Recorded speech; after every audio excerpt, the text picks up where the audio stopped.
할렐루야. 하늘에서 여호와를 찬양하며 높은 데서 그를 찬양할지어다. 그의 모든 천사여 찬양하며 모든 군대여 그를 찬양할지어다. 해와 달아 그를 찬양하며 밝은 별들아 다 그를 찬양할지어다. 하늘의 하늘도 그를 찬양하며 하늘 위에 있는 물들도 그를 찬양할지어다. 아멘.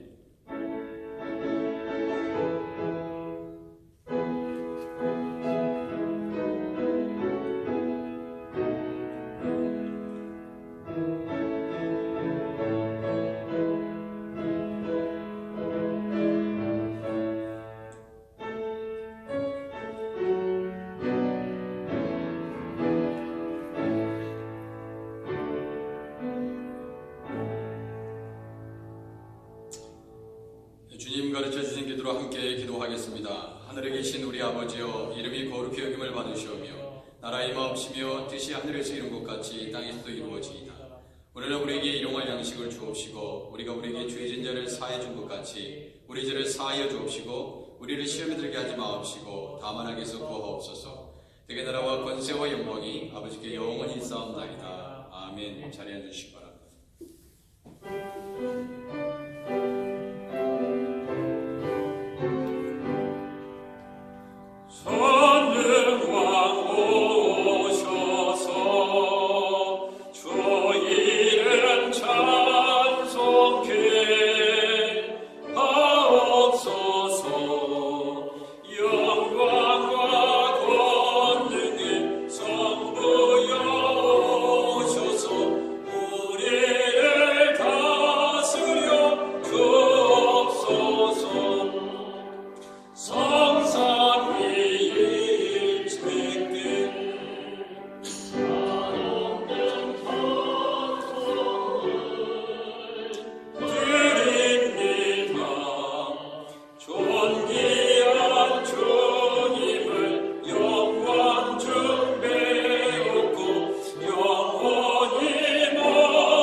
요한계시록 3장 3절에 말씀하기를 그러므로 내가 어떻게 받았으며 어떻게 들었는지 생각하고 지켜 회개하라. 만일 일깨지 아니하면 내가 도둑같이 이르리니 어느 때에 내가 이르는지 내가 알지 못하리라. 이 시간 우리 주님 앞에 회개할 수 있는 은혜가 있다는 것, 돌이키고 돌아갈 수 있는 은혜가 있다는 것이 얼마나 감사한지요.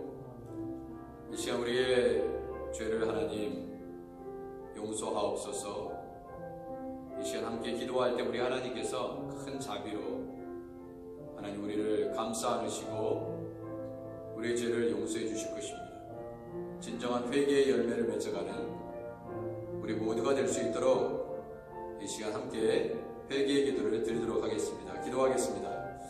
하나님, 이 시간도 우리 주님 앞에 나아가 아버지 하나님 기도합니다.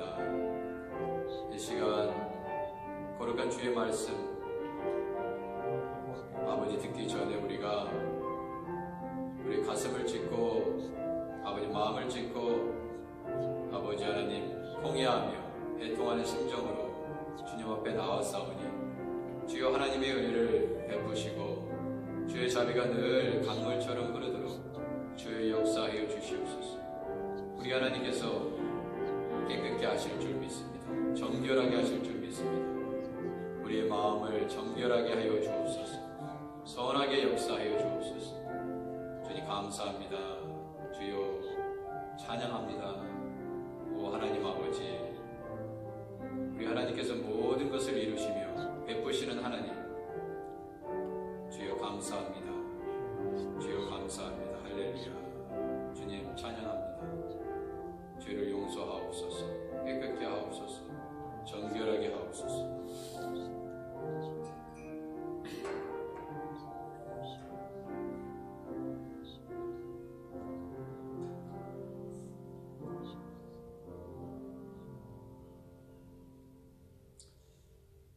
하나님께서 로마서 8장 말씀을 통해 하나님 앞에 통회하고 자복하는 우리 모두에게 말씀하십니다.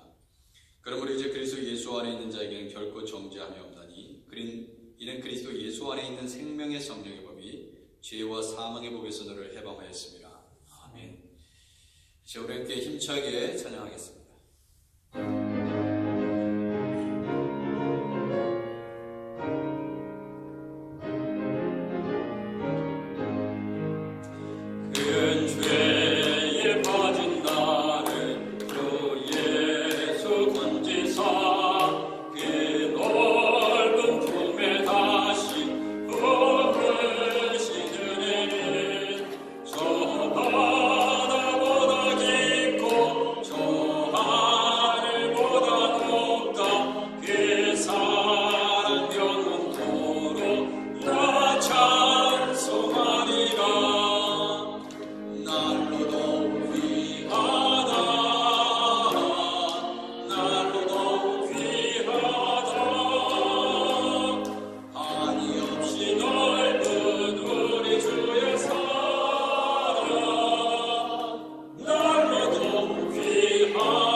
하나님, 날로 날로 더하는 그 귀한 은혜를, 그 사랑을 하나님께서 우리에게 경험하게 하시니 감사합니다.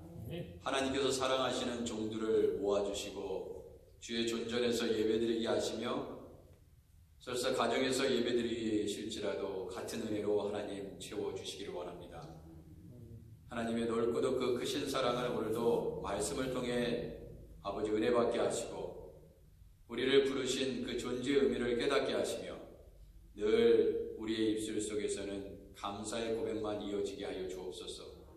힘들고 어려운 상황 속에서도 절망하거나 낙담하지 아니하고 우리를 책임져 주시고 우리의 삶을 인도하시는 그 하나님을 바라보고 사람 의지하지 아니하고 사람 바라보지 아니하고 오직 예수 바라보고 나아가는 믿음의 성도들이 되게 하여 주옵소서. 주님, 오늘도 하나님 우리의 심령을 아버지 하나님, 우리의 메마른 심령을 하나님 옥토와 같이 빚으실 그 하나님, 온유하고 겸손한 예수님을 닮아갈 수 있도록 오늘도 생명의 말씀을 우리에게 영의 양식을 주실 줄 믿습니다. 주여, 사랑하는 성도들 또한 Father's Day를 맞이해서 하나님 그 아버님들의 그 수고를 하나님 기억하여 주시고 우리 성도 하나님의 은혜를 경험할 수 있도록 주여 이 땅의 아버님들을 격려하시고 위로하시고 가정을 지켜나가시기에 지금까지 수고하셨던 저분들의 헌신과 땀을 하나님 기억하옵소서. 오늘도 그 사랑을 함께 나누며 예배할 때 하나님 성도 간의 교제 있게 하시고 주님 늘 하나님의 풍성함이 가정과 교회에 넘치게 하옵소서. 예수님의 이름으로 기도드립니다. 아멘. 예, 우리 서로 인사 나누 Father's Day. Happy Father's Day. Happy Father's Day. 자, 하나님께서 우리에게 주시는 말씀은요, 누가복음 10장 1절에서 3절까지 말씀입니다. 누가복음 10장 1절에서 3절까지 말씀을 한 절씩 교독하도록 하겠습니다. 3절은 같이 읽고요. 1절 제가 먼저 읽습니다. 그 후에 주께서 따로 70인을 세우사 친히 가시려는 각 동네와 각 지역으로 둘씩 앞서 보내시며 이르시되 수고할 것은 많되 일꾼이 적으니 그러므로 수고하는 주인에게 청하여 수고할 일꾼들을 보내주소서 하라. 함께 읽겠습니다. 갈지어다 내가 너희를 보냄이 어린 양을 이리 가운데로 보낸과 같도다. 아멘. 자, 오늘 말씀은 전도에 관련되어 있는 말씀입니다. 이렇게 코로나 때문에 뭐 어디 가지도 못하고 만나지도 못하는데 왜 전도의 본문을 택했을까 생각이 드시겠지만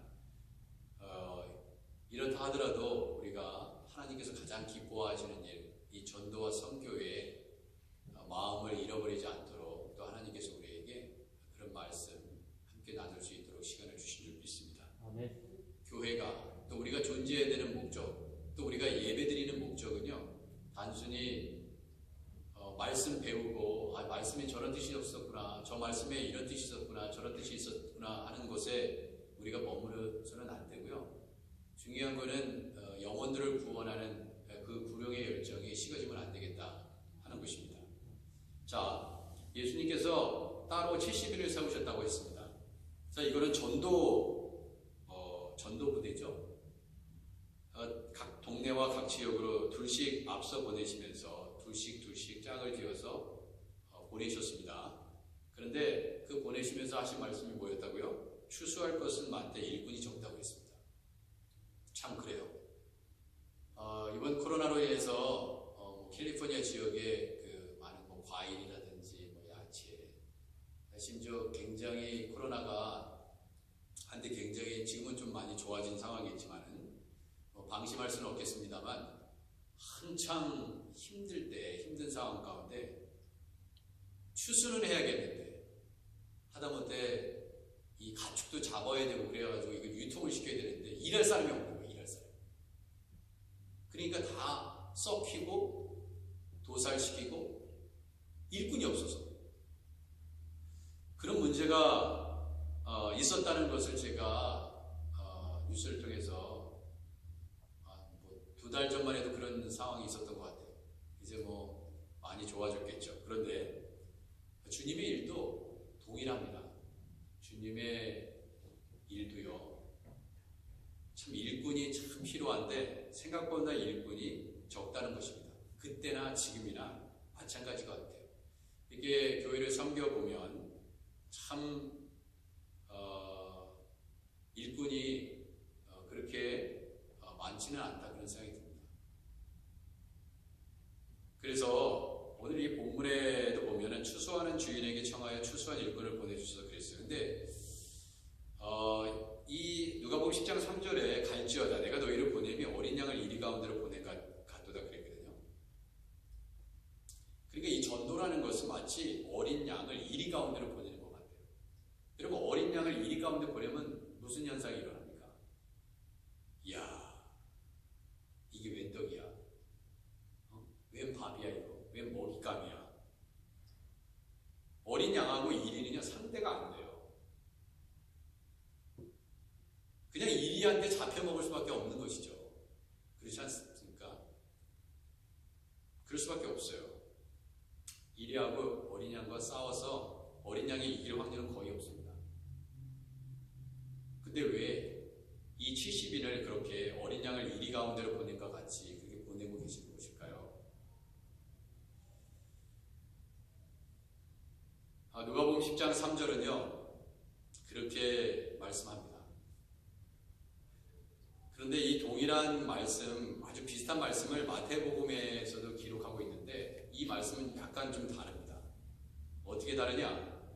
마태복음 10장 16절에 보면요, 보라 내가 너희를 보내미 양을 이리 가운데로 보낼 것 같다. 비슷하죠. 여기까지는 누가복음 말씀하고 비슷한데 그 나머지에 그 마태복음은 마치 주석처럼 설명을 달았어요.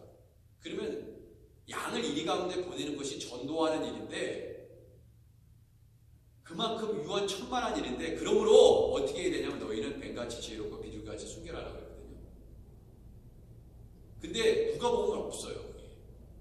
누가복음에도 갈지어다 내가 너희를 보내면 어린 양을 이리 가운데로 보낸 것 같도다. 그러므로 너희는 뱀같이 지혜롭고 비둘기같이 순결하라 이렇게 나와야 되는데 누가복음은 없어요. 그리고 마태복음만 있어요. 그 왜 그러면은 누가복음에는 없고 이 마태복음에 있나? 그런 생각이 드시겠죠. 근데 저는 무슨 생각이 들었냐면 결과는 똑같다. 결과는 똑같다. 무슨 결과죠? 잡아먹히는 건 똑같다. 그런 생각이 들었어요. 왜? 어린 양은 절대로 이리를 이길 수 없어요. 이리처럼 날카로운 뭐예요? 뭡니까? 이가 없죠.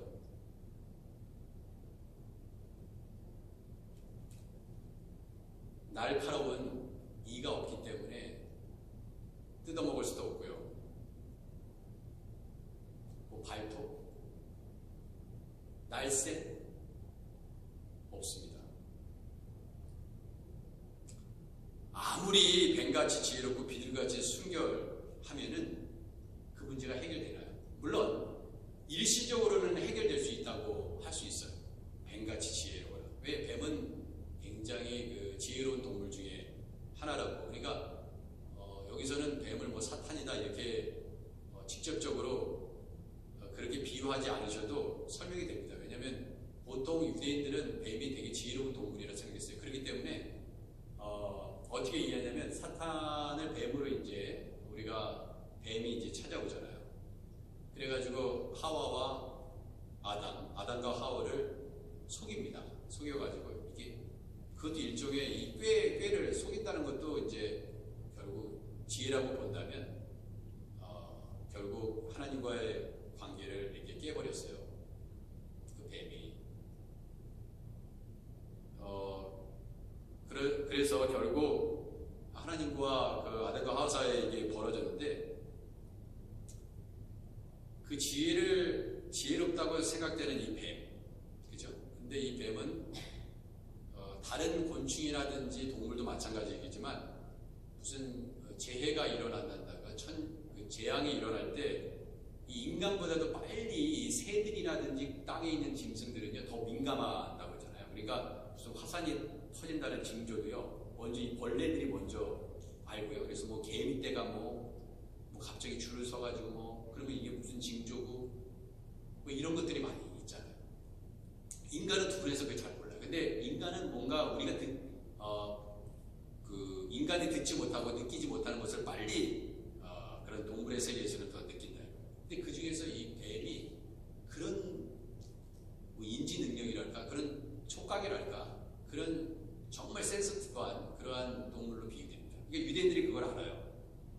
그리고 너희는 뱀같이 지혜롭고 비둘기같이 순결하는 것은 일종의 유대인들이 간에 전해내는 속담입니다. 속담. 격언이에요. 뱀같이 지혜롭고 비둘기같이 순결하다. 그러니까 뱀과 비둘기는 대조적인 동물 아니에요? 짐승입니다. 근데 뱀같이 지혜롭고 비둘기같이 순결하라. 그러면 사실 어떠한 일에 있어 서바이벌, 그러니까 살아남기 위해서 지혜가 필요합니다. 근데 뱀은요 어떤 위기가 오면은 빨리 그것을 도망쳐 나가는 지혜가 있는 동물로 그렇게 알려져 있습니다. 자, 그렇다면 우리가 힘도 필요해요. 우리가 힘이 필요합니다. 싸움을 하려면 힘도 필요하지만 지혜 없이 힘만 있다고 되는 건 아니에요. 여러분 그 박싱을 우리가 할 때 운동 경기 그 운동 선수들이요 힘만 좋다고 그 분야에서 뛰어난 능력을 나타내는 것이 절대 아닙니다.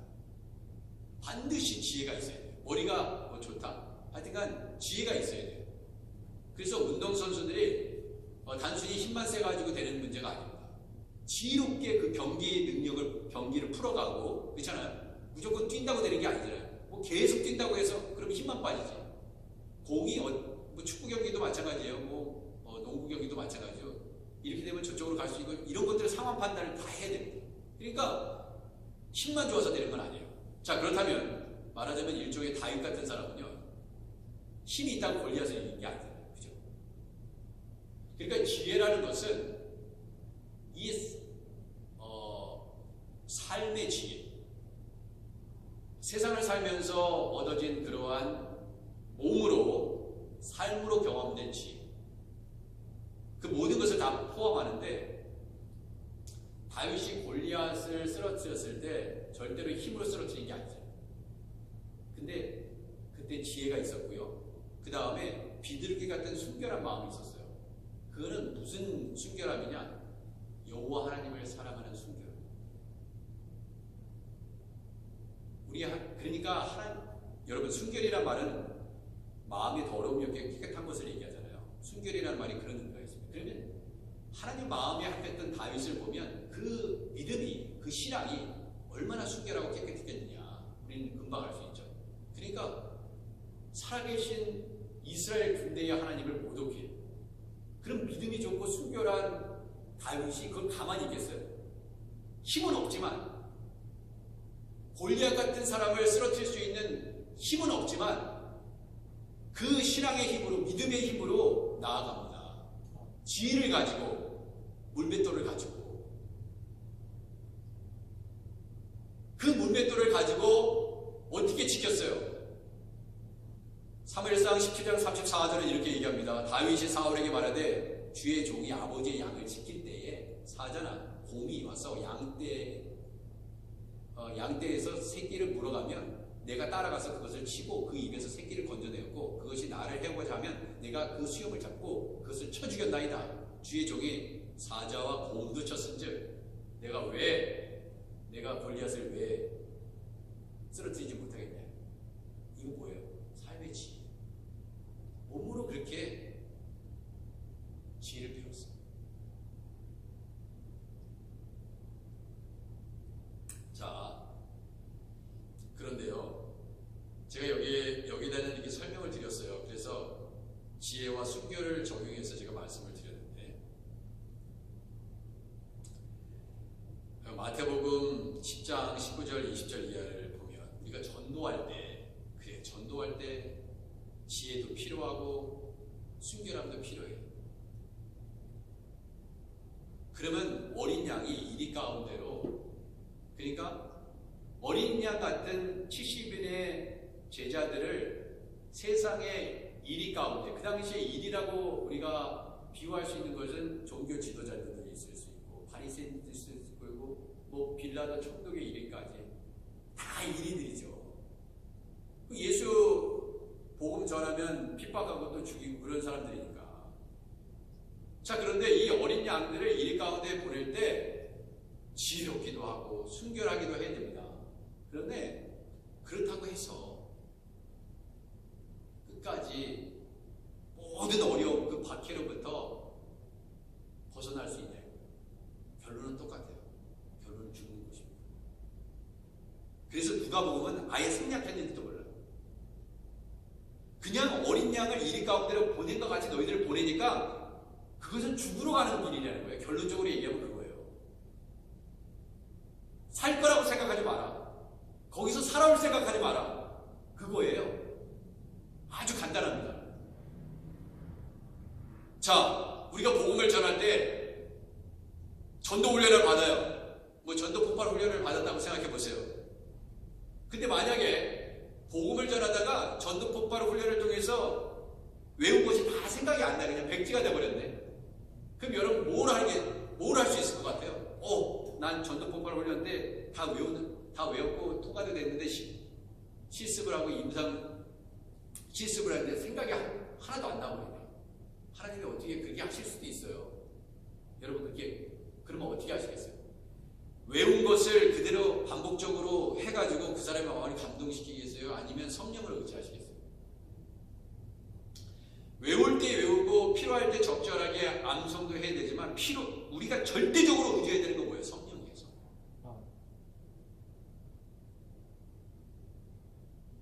그래서 전도할 때 지혜도 필요하다, 순결함도 필요하다. 왜? 양을 이리 가운데로 보낸 것 같으니까. 그러나 꼭 기억해라.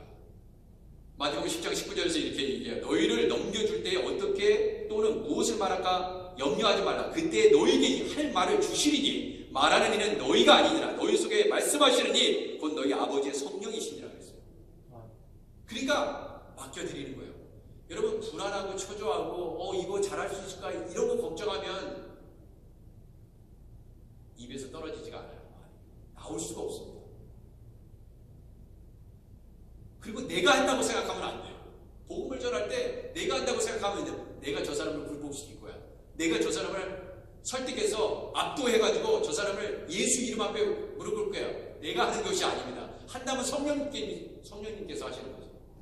여러분 믿으십니까? 네. 근데 내가 한다고 생각하니까 두려운 거예요. 내가 생각하니까 노방전도 못하는 것입니다. 내가 한다고 그러니까 이거 실수하면 어떡하지? 내 지혜로 한다고 생각하니까 불안한 거예요. 우리의 지혜로는 절대로 할 수 없어요. 우리의 힘으로는요 절대로 영원 구원 못합니다. 그러니까 우리가 못하고 있는 거 아니에요 지금. 우리가 얼마나 전도 열심히 하고 있습니까? 전도하셨어요?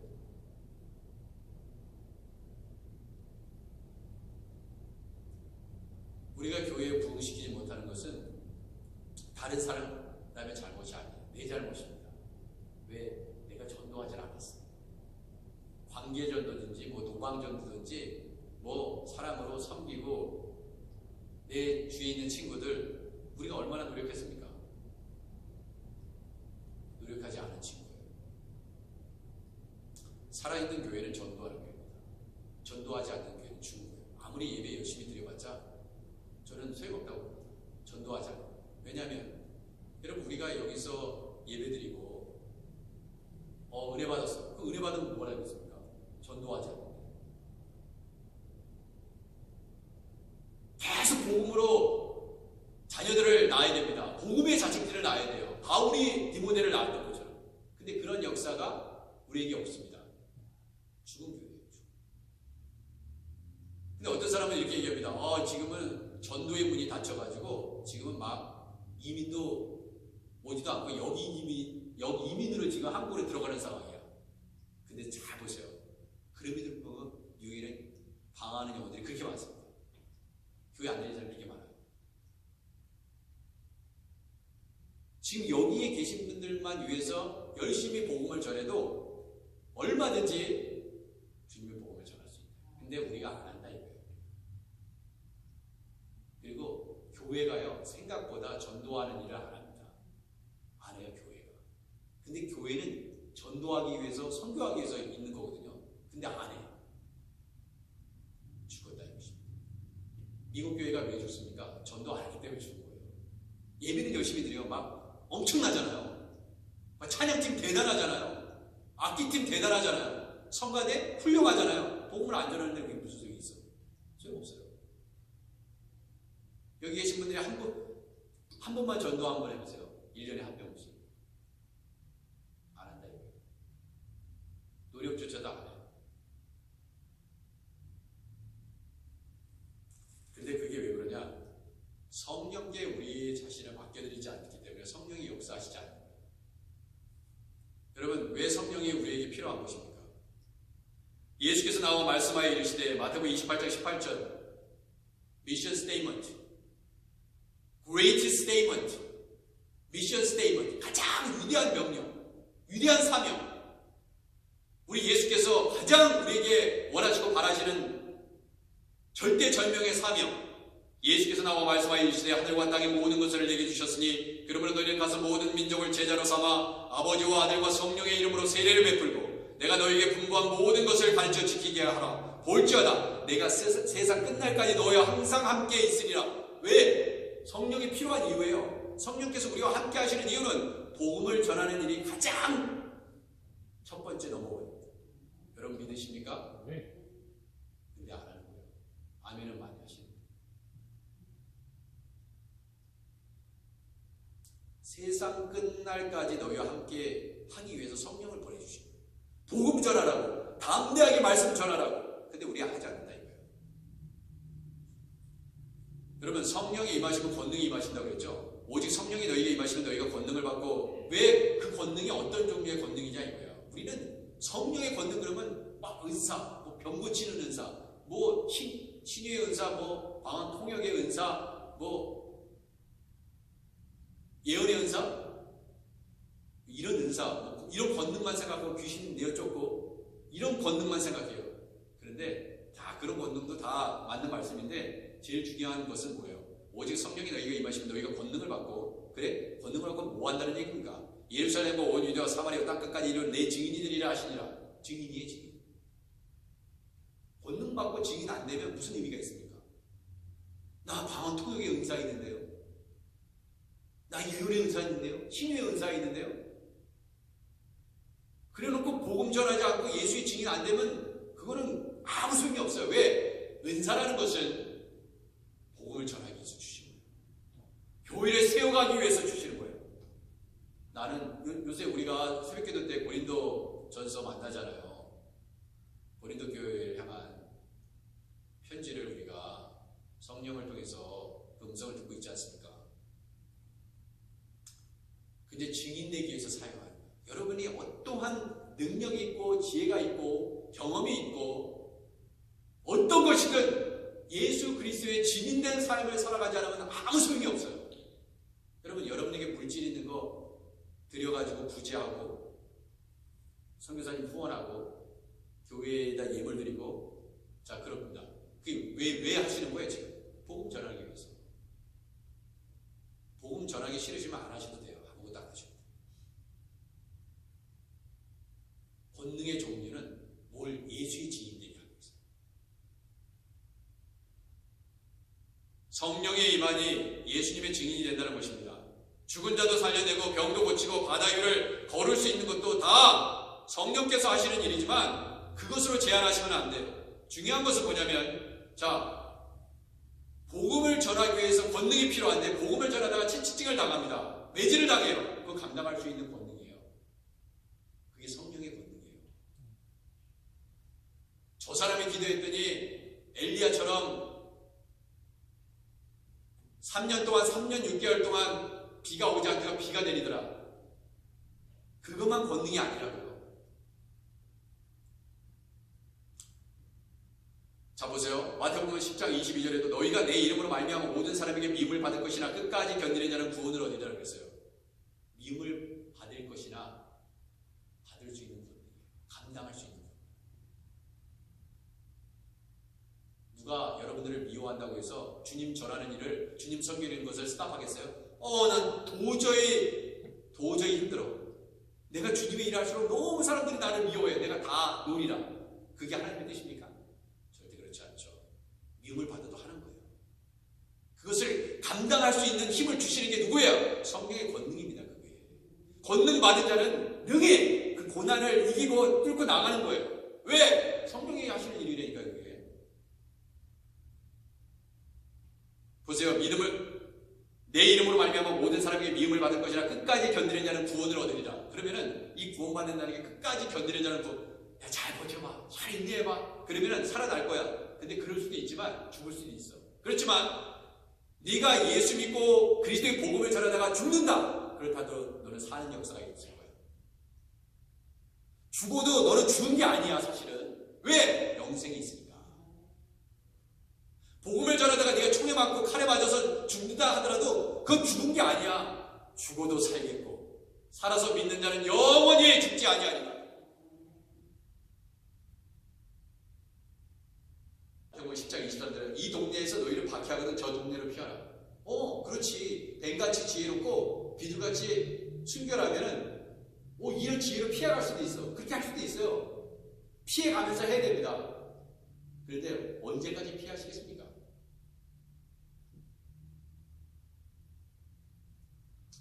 여러분, 성령께서 우리에게 주시는 권능은 복음을 전하다가 죽을 수 있는 권능이에요.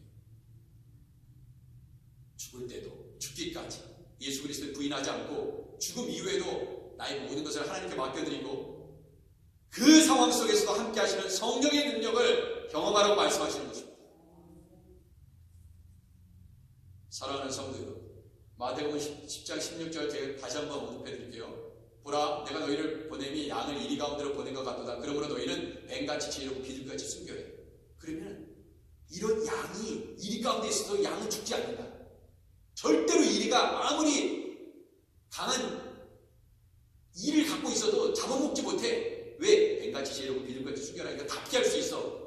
이렇게 나와야 될 것 같은데, 그 다음 구절에 17절에 뭐라고 되어 있는지 아세요? 사람들을 삼가라. 그들이 너희를 공회에 넘겨주겠고 그들의 회당에서 채찍질하리라고 했어요. 결국 있잖아요. 지혜롭고 비둘기같이 순결하지만 결국 어느 지경까지 올 수 있다고요? 회당에서 채찍질하리라. 그리고 넘겨주고 너 감옥에 들어가고 결국 죽을 수도 있어. 이 얘기를 하는 거예요. 그러니까 누가복음에 아예 그러므로 너희는 뱀같이 지혜롭고 비둘기같이 순결하라는 말을 싹 빼도 상관이 없어요. 어차피 우리는 복음 전하다가 죽을 거니까.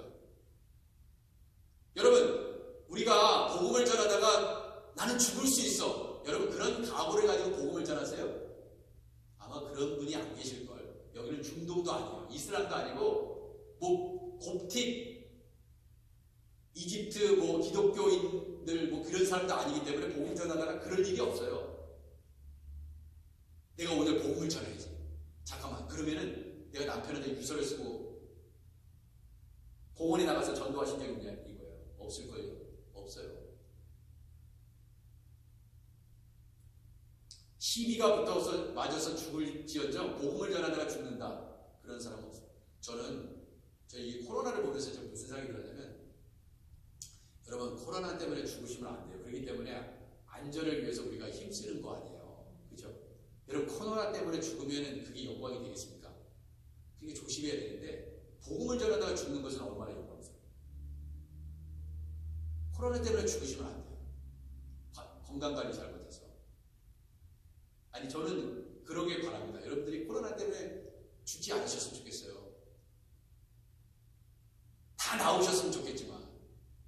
근데 복음을 전하다가 죽는 것은 영광스러운 일이고 아버지께서 원하시는 일이고, 그것이 우리를 70인을 정하사 예수께서 둘씩 파송해서 각 동네로 보내신 이유예요. 그러면 우리도 당연히 이 동네를 섬겨야 되죠. 근데 우리 한글리시아 교회가 이 동네를 섬긴 적이 있었는가 생각해보면 없는 것 같아요. 제가 부임한 이후로 없는 것 같아요. 그 전에는 있는지 잘 모르겠지만. 회개, 정광성 목사 회개. 시도도 안 해봤어요. 그거 될까요? 시도도 안 해봤다 이거예요. 이 교회가 여기 있으면 이 주위에 복음 전단지를 가지고 돌면서 문을 두들기면서 여호와의 증인을 하는데, 그죠? 몰몬교를 하는데 우리는 안 해. 그렇잖아요? 정작히 예수 믿어야 되니까. 장로교인이고.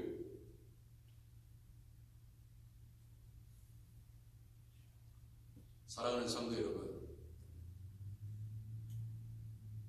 뱀같이 지혜롭고 비둘기같이 순결하여 얻을 수 있는 최종적인 열매는 뭐예요? 죽음이에요.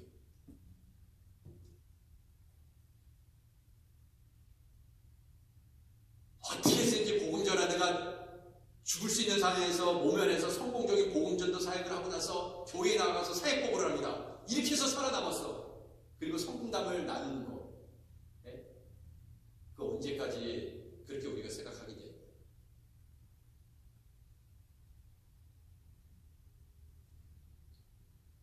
지혜와 순결함 덕분에 결국 얻는 것은요, 복음을 전하다가 얻는 열매는 죽음입니다. 자, 보세요. 그래서 너 죽더라도 높은 사람들 앞에 가서 담대히 복음을 전해. 너를 죽이고 채찍질하고, 그게 성령의 권능이라고. 성령의 권능을 받은 사람은 그렇게 돼요. 근데 권능이 우리에게 없기 때문에 못 가는 겁니다.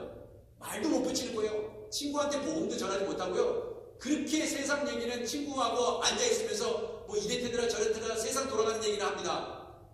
때때로 교회 흠도 보면서 다 합니다. 근데 복음은 정작 전하죠. 복음은요, 교회에 나오라는 게 복음이 아니에요.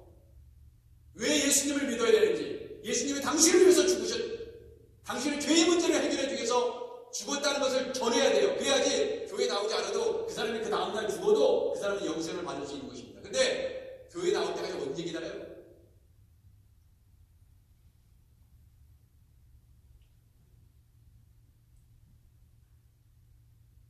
그래서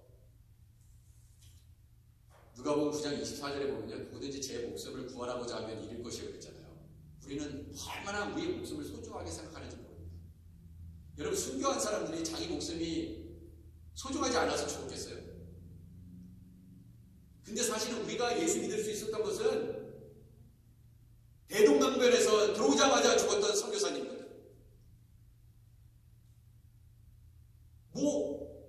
원주민에게 뭐를 하려고 왔는데 그 자리에서 창에 찔렸던 사람들, 정말 what a waste. 이게 왜 낭비야? 근데 그 사람들 때문에 우리가 예수 믿을 수 있었고, 조선 땅에, 한반도 땅에 복음이 들어갈 수 있었죠. 그분들 목숨, 우리가 우리의 목숨을 소중히 여기는 거죠. 그분들의 목숨 또한 소중합니다. 근데 자기 목숨을 구원하고자 살고자 하면 잃을 것이라고 그렇게 했어요. 근데 그 반면에 누구든지 나를 위하여 제 목숨을 잃으면 구원하리라고 했습니다. 예수님을 위하여 목숨을 잃어버리면 구원하리라고 했어요. 그러면 이건 뭐냐면 이 세상에 목숨을 진짜 잃어버리니까 죽는 거를 얘기하는 거예요. 여러분과 제가 죽으면요 구원받는데요. 이게 뭐예요? 영생이죠. 영생. 이 땅의 삶이 아니에요.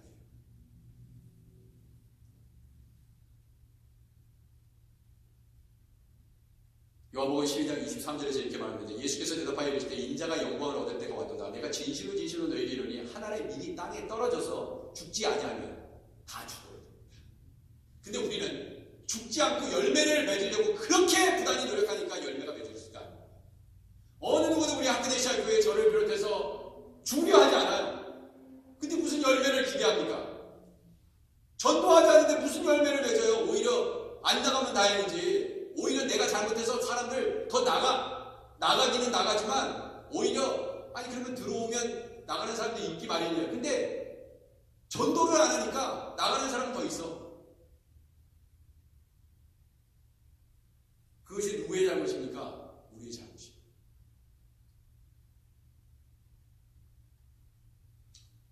왜? 죽지 않으니까. 다른 사람이 죽기를 바랍니다. 왜 내가 죽어야 돼? 사랑하는 성도 여러분, 가정에서 싸워보셨죠? 남편하고 아내하고 이혼할 만큼. 그렇죠? 어떤 일도 싸워보셨잖아요. 안 싸워보셨어요? 저는 아직도 열심히 싸우고 있습니다.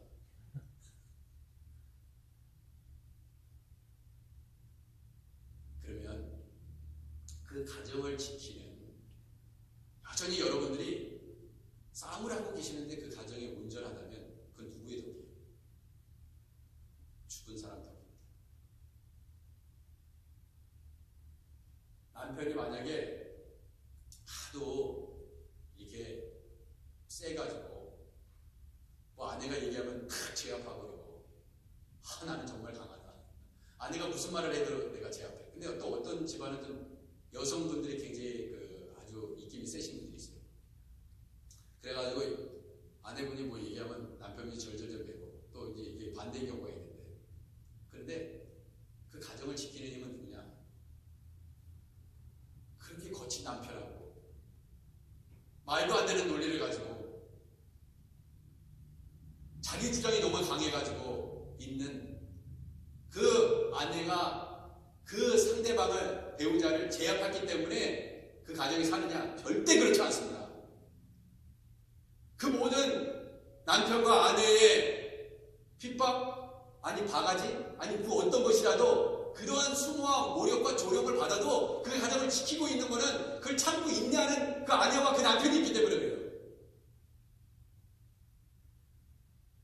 맨날 싸워도 내가 이기죠. 제가 이겨요. 여러분이 이깁니다. 아내하고 남편이 싸우면 항상 아내가 지는 경우가 있어요. 항상 남편이. 그리고 한 번 지고 한 번 이기고 그런 거는 좀 그래도 괜찮은 가정이야. 네? 그래도 괜찮은 가정이야. 그죠? 그래도 양심이 있는 가정이야. 근데 일방적으로 항상 지는 아내가 있어요. 일방적으로 계속 지는 남편이 있을 수 있어요. 그러면 그 가정은 누가 지키느냐? 지는 사람이 지키는 거죠. 지지 않는다면 그 가정이 깨져. 약한 자가 강한 자를 지키고 있는 것입니다.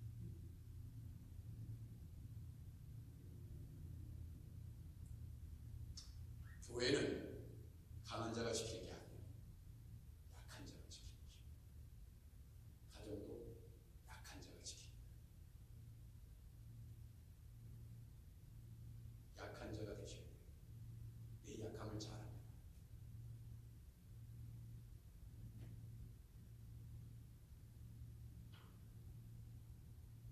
자기의 생명을 사랑하는 자는 잃어버릴 것이요. 요한복음 12장 25절이에요. 전도하는 사람은요, 이런 정신으로 전도해야 된다는 거예요. 자기의 생명을 사랑하는데 전도하면 죽을 수 있는 상황에 자기의 생명을 사랑하면 어떻게 전도하겠습니까? 전도 못해요. 이 세상에서 자기의 생명을 미워하는 자는 영생하도록 보존하리라. 자기의 생명을 미워해요. 미워하면요, 영생하도록 보존하겠다. 근데 자기 생명을 막 너무 사랑하는 사람은 내가 너 책임지자 이거예요. 여러분, 이거 놀라운 반전 아니에요? 그게 예수님이 가르칩니다. 죽고자 하면 살 것이, 살고자 하면 죽을 것이. 사랑하는 성도 여러분, 예수님의 제자들 보세요. 예수님이 죽기 전까지는 다 일이었어요. 아세요? 어린 양이 대신 그 예수님이 제자들을 양 만들기 위해서, 어린 양 만들기 위해서 이리가 양이 되는 길이잖아요, 지금요. 이 이리와 같은 제자들을 양 되게 하기 위해서 예수님이 죽으신 거예요. 어린 양이 다 배신하고 떠나고 예수님 팔아버리고 가려두더라. 배신자. 그냥 예수님 등에 업고 좌우편에 서겠다고 설치고 어머니까지 동원해서 그런 제자들이 없었나? 베드로는 끊임없이 사도 요한 보면서 쟤는 어떻게 될 겁니까? 계속 물어보고, 너나 잘해, 너나. 베드로, 너나 잘해. 다 일이에요. 그리고 베드로는요, 칼도 갖고 있었어요. 예수님 누가 죽이면 안 되고 해하면 안 되니까 칼로 지켜야 됩니다. 왜냐하면 예수님 죽는 순간 자기의 어떤 명예도, 자기의 어떤 포부도 야망도 다 사라지는 거거든. 그렇지 않겠어요? 예수님이 죽었는데 이 다 흩어져야죠. 사랑하는 성도 여러분, 이 일은 재물이 될 수 없습니다.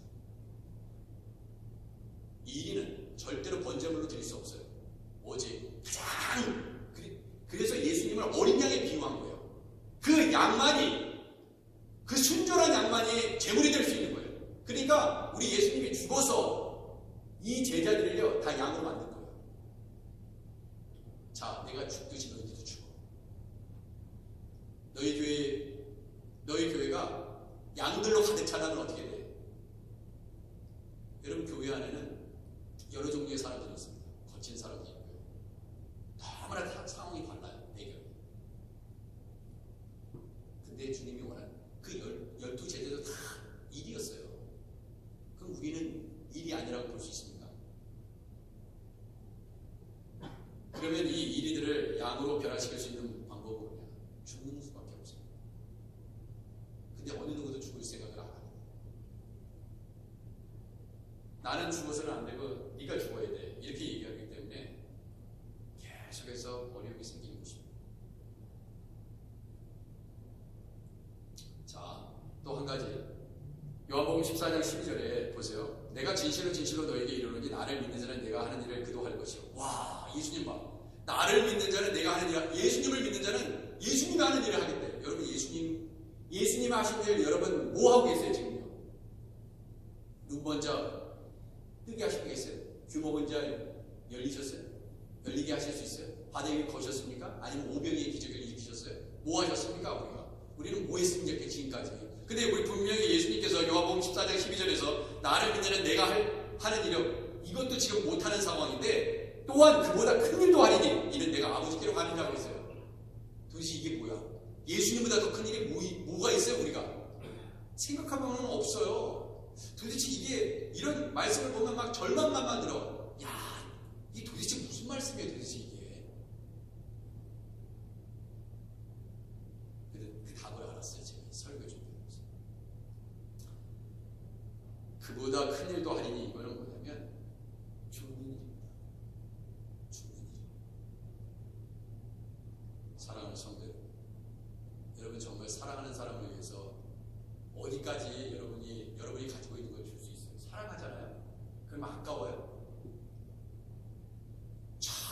내가 정말 사랑해.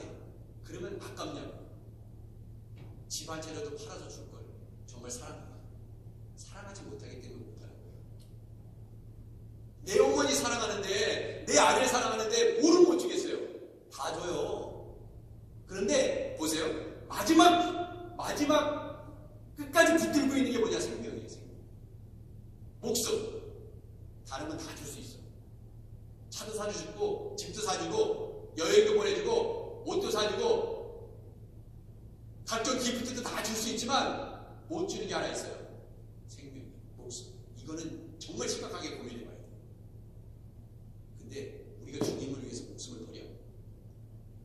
예수님이 많은 영혼들을 구원하기 위해서 십자가에서 죽으셨으면 죽으셨어요. 정말 죽으셨어요. 근데 우리가 만약에 예수님을 위해서, 복음을 위해서 어떤 영혼을 위해서 죽는다고 생각해보세요. 그것도 더 큰 일이 없어. 똑같이 한 거야. 예수님처럼.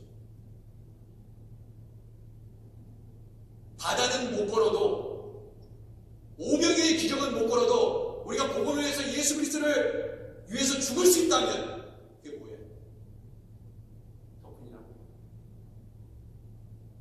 목숨을 버리는 것보다 더 귀한 건 없어요.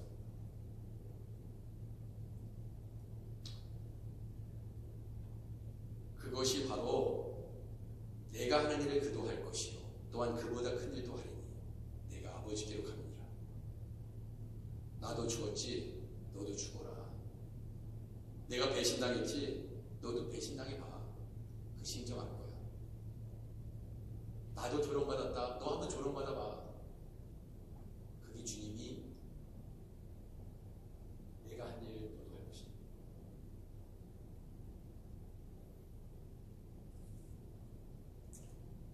사랑하는 성도 여러분 왜 성령 충만해야 돼요? 잘 살기 위해서 맨날 기분 좋게 좋은 일만. 성령 충만해야 되는 이유는 복음 전하기 위해서 그렇습니다. 성령 충만하면 어떤 일이 일어나냐? 모든 세상이, 모든 일들이 너무 기쁨과 감사로 넘쳐가지고 모든 고통으로부터 자유하냐? 그게 성령 충만하냐? 아닐걸요. 아닌 예를 제가 말씀드려요. 스데반 보세요. 스데반 성령 충만해서 죽었어요. 성령 충만하지만 안 죽었어.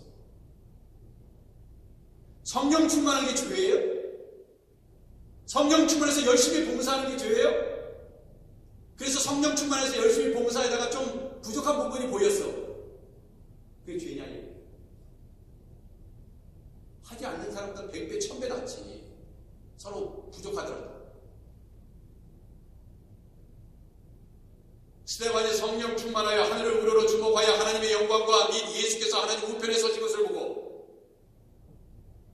근데 복음을 그렇게 전하니까 그 복음을 들었던 이니떼들이 큰 소리를 지르며 귀를 막고 일제히 그에게 단을 들어 성 밖으로 내치고 돌로 칠세 증인들이 옷을 벗어 사울이라는 청년의 발 앞에 두니라. 그들이 돌로 스데반을 치니 스데반이 부르짖어 이르되 주 예수여 내 영혼을 받으시옵소서. 예수님처럼 고백했죠. 성령 충만해서 얻은 결과는 뭐예요? 죽음이에요. 죽음. 그러니까 성령 충만 여러분 잘 사용하셔야 됩니다. 성령 충만은 죽음을 불사하는 것이에요. 조롱을 견디는 본능입니다. 미움과 핍박을 받아도 견딜 수 있는 본능, 그것이 성령 충만이에요.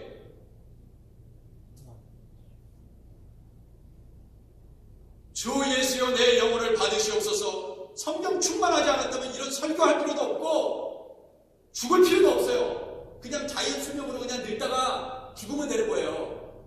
복음을 전하다가 죽는 말이 무슨 말입니까? 꼭 선교사 나가야 돼요?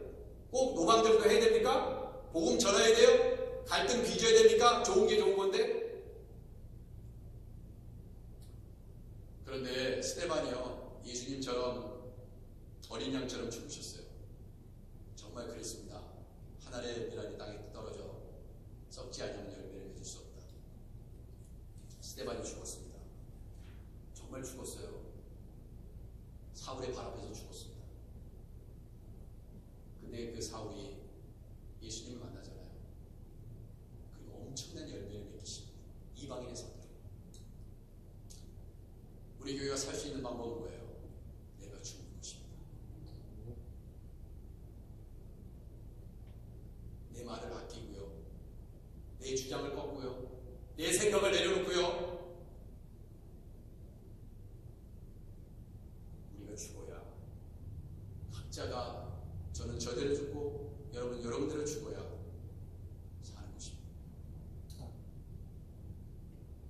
가정의 아내가 남편이 하도 힘들게 해서 빨리 죽었어요. 누구 손에? 밥 안 차려줘요. 자기가 밥 차려 먹어야 돼.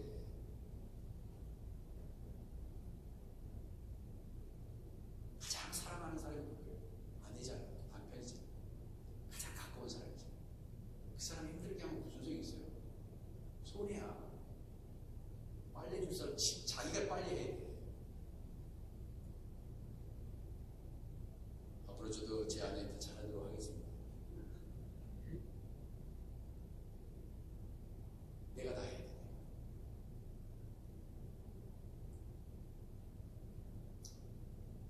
이리가 양이 되는 길, 일이 없고. 여러분 보세요.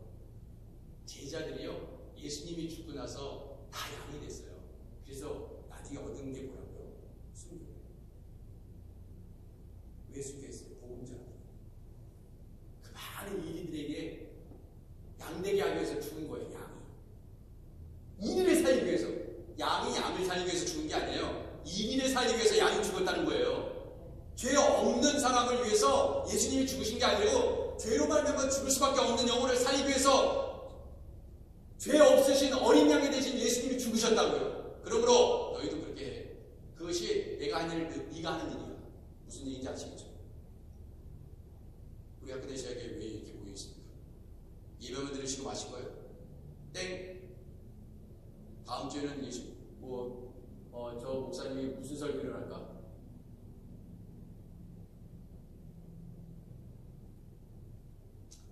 예수님이 죽었기에 우리도 죽어야 되고요. 양을 위해서 죽는 것이 아니라 이를 위해서 죽어야 된다는 것입니다. 결국 전도는 죽음을 불사하고 각오하고 가는 순교의 자리예요. 기도하겠습니다. 아버지, 선한 데 지혜롭고 악한 데 미련하기를 원합니다. 갈지어다 내가 너를 보내기 어린 양을 이리 가운데로 보낸 것 같도다. 주여, 이런 교회 되게 하옵소서. 예수님의 이름으로 기도드립니다. 우리 찬송 50장 부르면서 준비한 헌금 드리겠습니다.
다 일어나셔서 이 예물을 봉헌하겠습니다.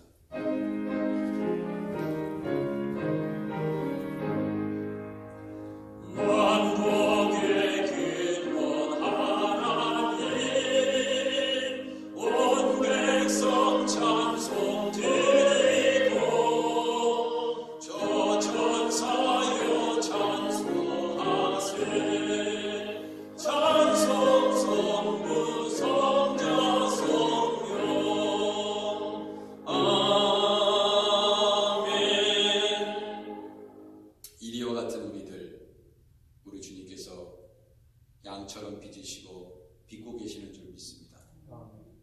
또한 양을 구원하기 위함이 아니요 이리를 구원하기 위함으로 우리가 주님 그렇게 살기를 원합니다. 우리 하그네시아 교회는 그런 어린 양 같은 순전하고 깨끗하고 복음을 사랑하고 예수님을 아버지 하나님 생명을 축에같이 버릴지라도 예수 그리스도를 전하는 교회 되게 하옵소서. 아멘. 코로나가 닥쳐와도 복음 전하는 일은 멈춤없이 진행되게 하옵소서. 아멘. 우리 교회 선교와 전도에 매진하며 선교사님들을 파송하고 후원하고 이런 일이 결코 코로나 때문에 멈춰지지 아니하도록 하나님 복음을 사수하며 복음을 전하는 교회 되게 하옵소서. 아멘. 예수님의 이름으로 기도드립니다. 아멘. 제가 헌금에 대한 기도를 못했는데 다 주님께서 받으실 줄 믿고 감사합니다. 어려울 때 항상 경제적으로 힘드실 텐데 이렇게 교회를 지켜가기 위해서 힘든 상황 가운데서도 이 예물을 드려주시는 모든 분들께 진심으로 감사드립니다. 또 여기 보시면 광고 좀 보시면 이제 내일부터 22일부터 우리 교회는 777석인데 그럼 25%가 예배드릴 수 있으면 194명이거든요. 그러니까 다 오셔도 상관은 없는데 그리고 또 연로하신 분들도 걱정하시는 분들이 있으니까 제가 그 주일마다 3번 설교하잖아요. 근데 일단은 한번 어느 정도까지는 제가 1부 50명, 2부 50명, 3부 50명 이렇게 일단 그렇게 나눠서 뭐 주정부에서 그렇게 허락은 됐지만 마스크 꼭 착용하시고 세정제, 손세정제 사용하시고 그리고 혹시라도 열이 있으실 수 있어요. 그래서 저희가 의무실에서 이제 이 열을 잘 해서 온도를 재가지고 몸의 온도를 재서 혹시 그 체온 정상 체온보다 올라가시면은 저희가 그런 분들이 좀 위험할 수도 있거든요. 다른 같이 공동체를 하니까. 그래서 의무 봉사자들 3분이 다음 주일부터 1부, 2부, 3부 때 오시는 분들 이렇게 온도를 몸의 온도를 측정을 할 것입니다. 왜냐하면 이거는 나는 괜찮지만 다른 사람들이 어려움이 생기면 안 되잖아요. 그러니까 또 믿음이 약한 자들을 위해서 하는 거니까 여러분 협조해 주시고요. 마스크 다 준비하시고 거리 간격 잘 유지하셔서 그리고 위에서 예배 드리셔도 됩니다. 위에서 여기 밑에 그러니까 이쪽에는 앉아 계신 분이 없잖아요. 그죠? 그러니까 그쪽에 많이 앉아 계신데 이쪽에도 앉으시고 해서 넓게 가능하면 앉아주시면 감사하겠습니다. 그리고 또 한 가지 광고는 우리 서무승 목사님이 6월 28자로 지난 4년간 전도사님으로 수고를 많이 하셨는데 이제 목사 안수 위에 또 새로운 진로와 사역 지혜를 놓고 기도하면서 출발하고자 하니까 여러분들 많이 목사님 가정을 위해서 기도해 주시기 바랍니다. 우리 다 일어나셔서 마지막 찬송 528장 1절과 4절 부르신 다음에 축도를 얘기를 말씀드립니다. 528장입니다.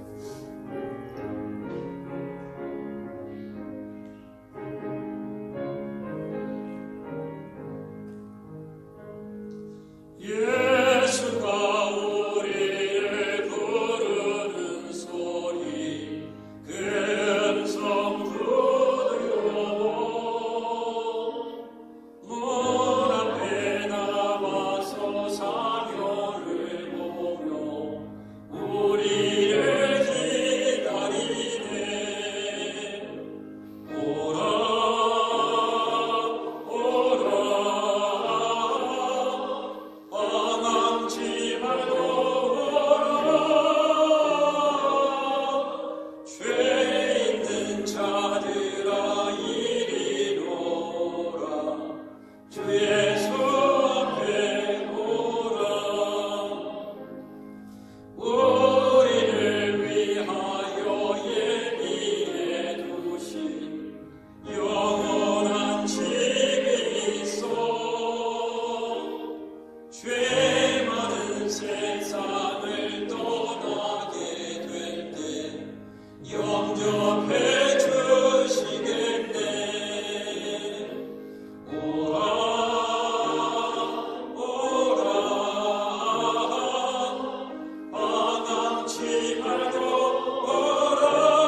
일이 된 우리들을 양으로 빚으시고 빚기 위해서 오신, 그리고 지금도 그렇게 일하시고 계시는 예수 그리스도의 크신 은혜와